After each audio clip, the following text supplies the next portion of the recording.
Hey people, Seth here. Pilgrimage. For some, this means visiting the Vatican or Mecca. For me, it's replaying my favorite game and subjecting my audience to a series of moldy pixels. Might and Magic 7, for Blood and Honor. What it lacks in length and fidelity, it makes up for by the fact that it's better than any psychological Skitters box released today. There's a lot of party compositions, and technically, you could finish the game with anything, but it would be extremely painful. Coincidentally, the default is probably also the most complete experience. Behold, my party. We pick Goblin Knight for the smoker's voice. You have to choose me. A sorcerer and a cleric, so we can actually have fun. And my thief is simply a product of socioeconomic condition. Emerald Island is the tutorial zone, which you can never return to, which is a shame because it has one of my favorite tracks.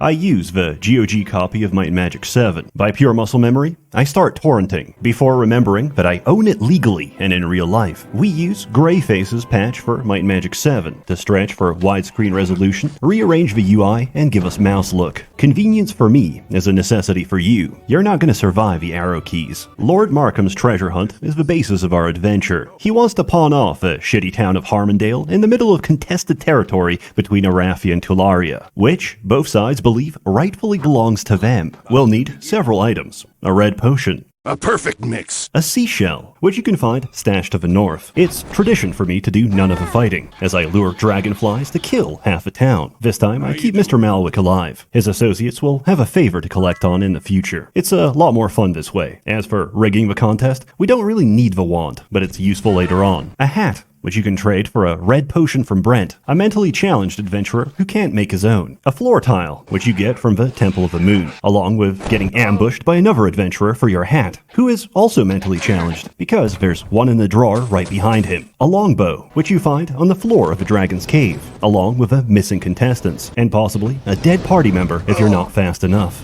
Let's get out of here. And a musical instrument. Wait, what? 500 gold? We'd love to pay you. But I have a different idea. Originally, I was going to lure her out of town with Alex Jones screaming and take it by force. But it turns out you can pickpocket by pressing control. I killed her anyway. Locating the missing contestants and completing the treasure hunt gets us a lot of experience, but we need just a little more. I did it. We've been on this island for so long, my party is starting to go insane. We may have a problem with this one. A worthy opponent? Whoa. For a normal player, this is when you leave, or you can sequence break your entire experience. Buff yourself with the Day of the Gods and Fire Resistance Shrine, and go back into the cave. Then, we spend the next 20 minutes kiting a red dragon, as we chip away at its health bar. Fun fact, endgame monsters such as dragons and titans have a chance of multi-looting. You click the body, you get items, and it doesn't disappear. And if it does, you just reload. After save scumming for several minutes, I have enough artifacts and equipment to completely spoil my enjoyment of the game. So, we throw them into the ocean.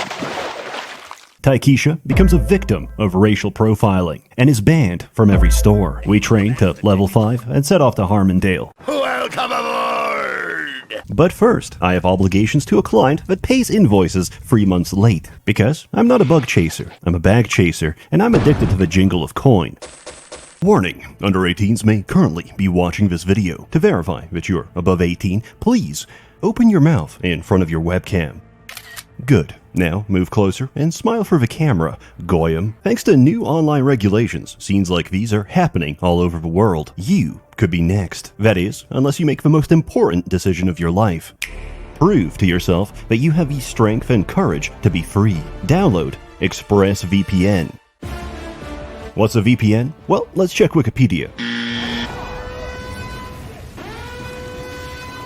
Okay, let me just enter my driver's license, social security number, and Costco membership. Just need to submit these and submit my entire identity on a silver platter to every single website I log into. Because nothing says protecting the kids like forcing them to build their own perfect database to train AI deepfakes. What could possibly go wrong? So how about we just don't do that?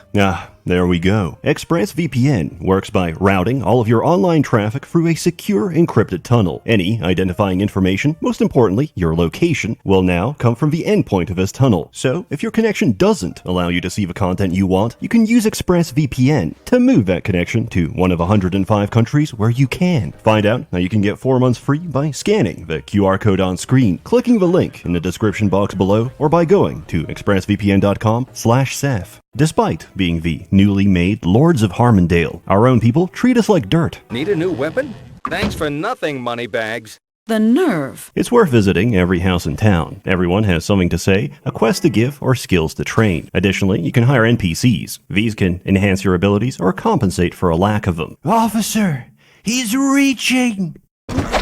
That was a close one. Generally, if they have a name, they can be interacted with. Unless they're called Peasant. This is a default name, like a fantasy version of Muhammad. Say it in public, and 20 people turn around. First order of business, we need to talk to our geriatric butler. It doesn't look too bad in here. It seems our castle is overrun with goblins, and it's time to evict them.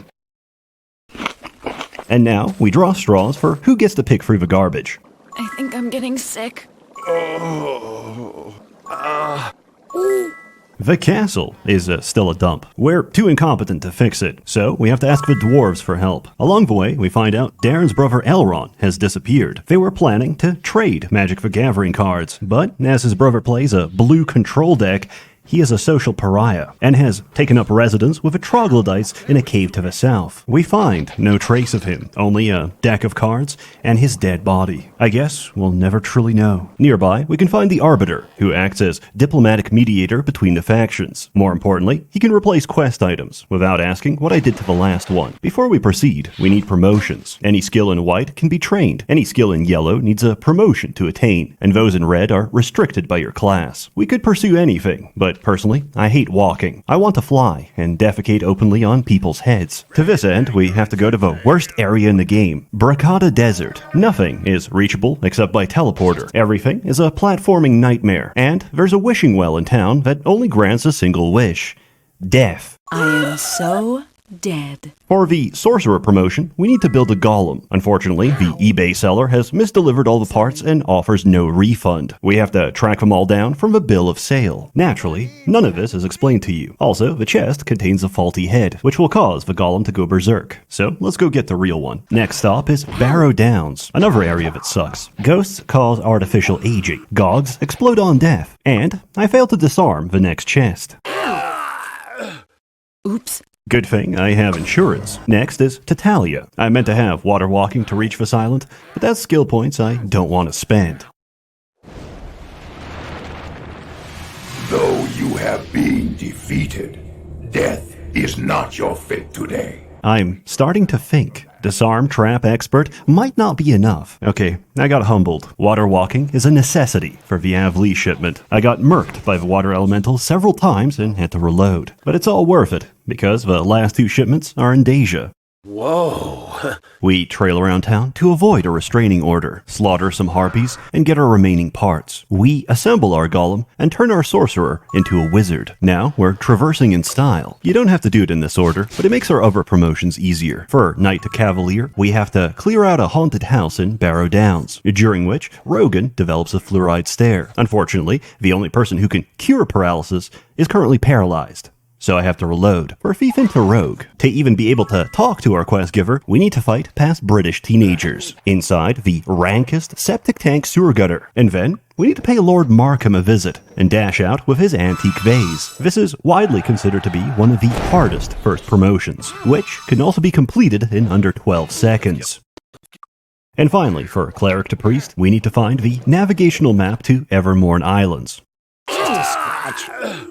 Sorry. With everyone promoted, now's a good time to visit the Warlocks and learn Master Water Magic. Unfortunately, they're only accessible through a set of shitty tunnels under Stone City. Beholders put you to sleep and make you insane, and Minotaur Lords have a chance to cause instant death. We're not even going to try fighting them right now. Instead, we go invisible and sneak past them. Mind the hitboxes. Even a light brush against a frenulum is game over for us. Town Portal is a major convenience for getting around, which is why the trainer has to be located in the most inconvenient location in the game. As our party is geared and skilled up, we can proceed with the story. Oh, what a waste of time. Unfortunately, Taikisha is arrested for an unpaid parking ticket and we go to prison. A year later, we've served our sentence and can finally talk to the king. It seems his dwarves went off to romance the Medusas, who didn't take kindly to the advances of our short kings, turning them into stone. Everyone we need to rescue is on the top level, and we never actually have to interact with a single Medusa. However, sabotaging the elevator suspension is still free XP. We return our manlets to the king. He sends out his engineers and advises us to watch our backs. As the first lords of Harmondale that aren't completely incompetent, we're forced into politics. The castle may be fully repaired, but now it's occupied by vultures. Arathia and Avlee are at war, and they've sent for ambassadors to try and forge an alliance. Humans currently hold the border, which the elves claim was stolen during the Timber Wars. Neither of them recognize my legitimate claim to the land, as collector of several knickknacks on a remote island. Because of this, we're going to play both sides. Queen Catherine wants us to extract her spy before he's executed, while King Parson wants the floor plans to Fort Riverstride.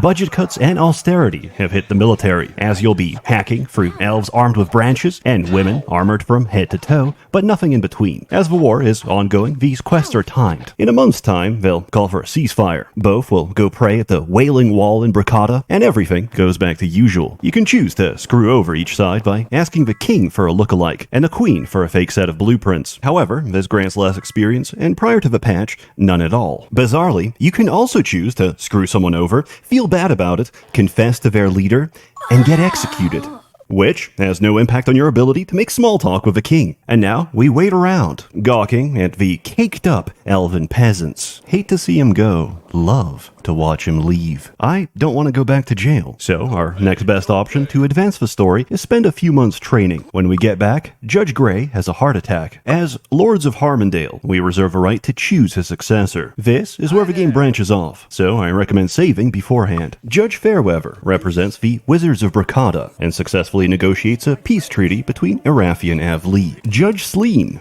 represents the Necromancers of Deja and lets our sorcerer do all the talking. I don't want to see him kissing goblins, or if you catch him in bed with a goblin. You're going to have babies with a goblin. He's going to marry a goblin. Understandably, this leads to all-out war, but a lot of fresh bodies for our new allies. Welcome to the Path of Dark. The pit is a fire hazard of winding corridors. Homeowners Association would have a word about this. Goblin grub good.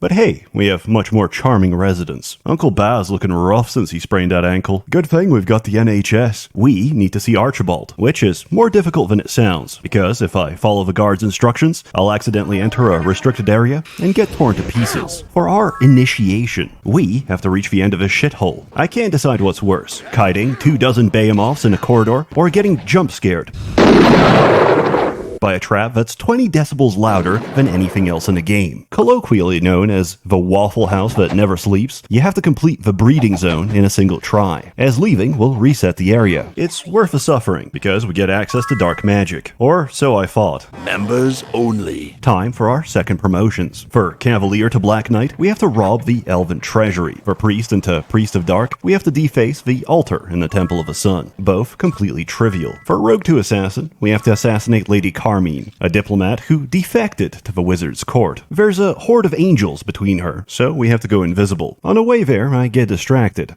Welcome.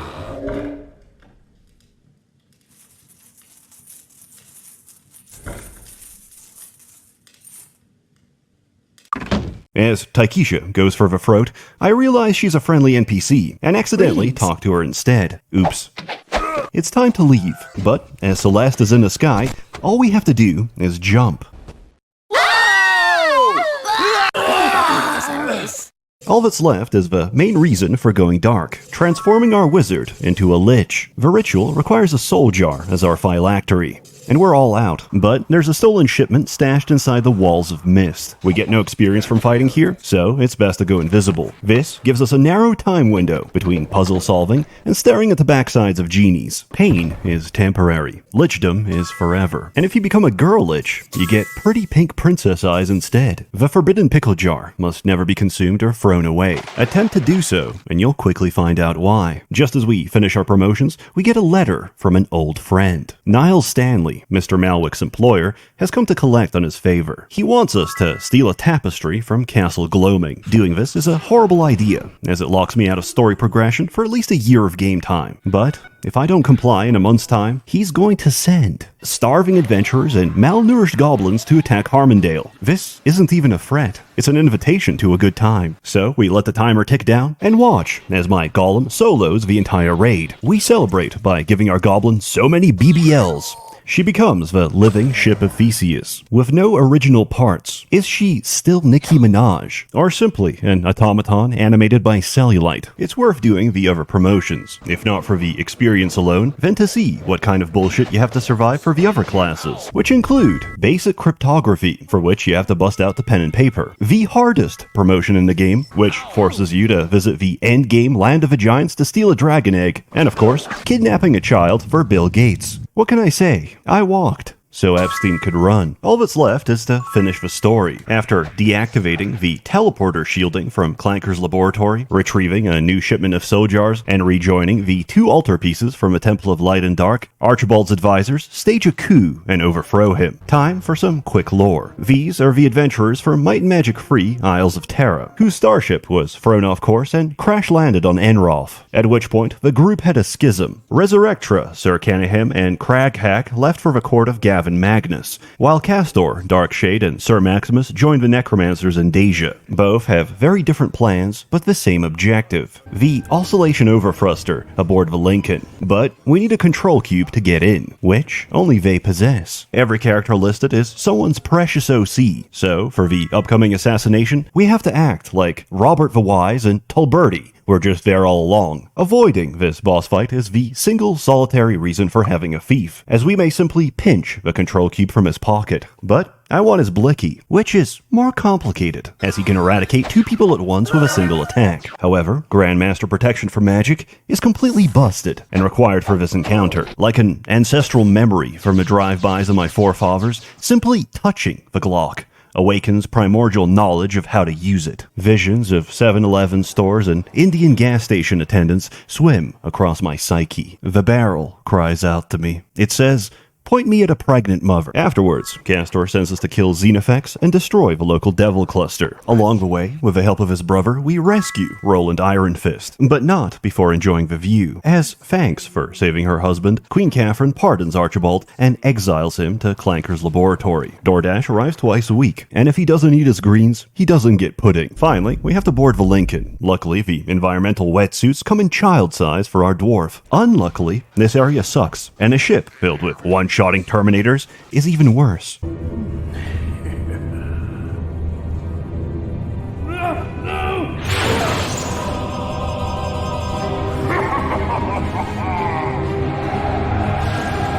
Castor restores the Heavenly Forge, which he uses to 3D print a billion guns and chimp out. Originally, this was the canonical ending, which would explain the appearance of a Forge faction in the upcoming expansion to Heroes Free. People didn't like it because it's sci-fi. I didn't like it because it looked shit. The canon ending is we reactivate the gate system to reach Web Station 5 and access other worlds seeded by the ancients in the Spinward Rim, many of which are isolated and unknown to the devils. So that's Might and Magic 7, 26 years old, and still as good as the day it released. There's a myriad of guides and resources, which is partially why I never explained very much. The other reason being that I got tired, and I didn't feel like doing it. Each time I feel anxious about a video, I look at this picture of a divorced mother of 3 and immediately feel better, because whatever I'm going through, she's got it 10 times worse. As always, more content to come, so stay tuned. Your gold is safe with us. A warm thanks to the many members of a Merchants Guild generously funding and bankrolling these videos.